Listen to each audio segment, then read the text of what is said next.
श्री राधे राधे नमस्ते। मैया के भजन बहुत पुराना बा, हमार मम्मी उम्मी गावत रहल लोगन।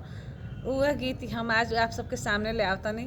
सुनब सबे, सब्सक्राइब लाइक शेयर करब सबे, आ बताइब सबे कैसा लागता। केथुअन के ककही केथुअन के सलिया, केथुअन बैठी मैया झारेली केसिया कवनी मैया, मोरे झारेली केसिया कवनी मैया, मोरी झारेली केसिया कवनी मैया। सोनवन के ककही रूपवन के सलिया, सोनवन के ककही रूपवन के सलिया, शिव मचिए बैठल माई शीतला झारेली केसिया, शिव मचिए बैठल केसिया झरत के टूटली ककहिया गुस्सा गईली, माई मोर शीतला गुस्सा गईली, माई मोर शीतला ऋषिया गईली। ऋषिया में उठली माई गली सोनरा गुवरिया कहे लगली, माई सोनरा से बतिया कहन लगली।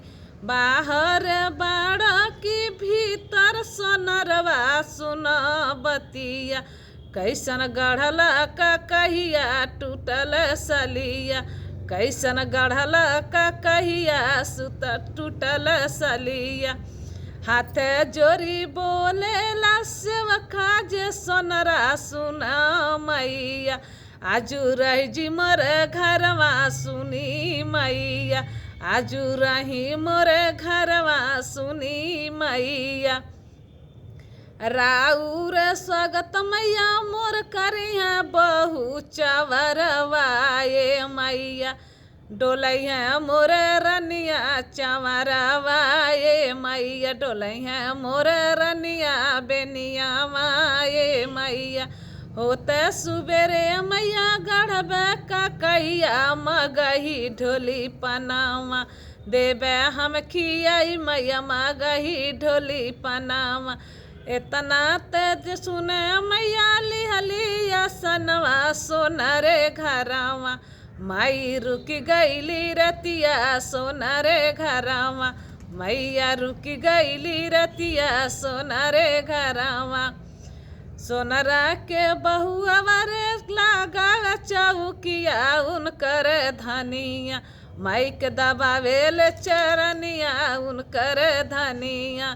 खुश होली मैया कहेली ओसे बतिया सुनू सेवकिन, का मांगलू मांगनवा सुनू सेवकिन।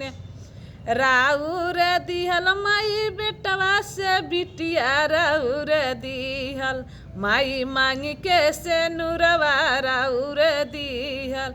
देवही के बटे माई दिए के बरदनवा खुशी रह, मोरे नगर सरी लोगवा खुशी रह, मोरे नगर सरी लोगवा खुशी रह।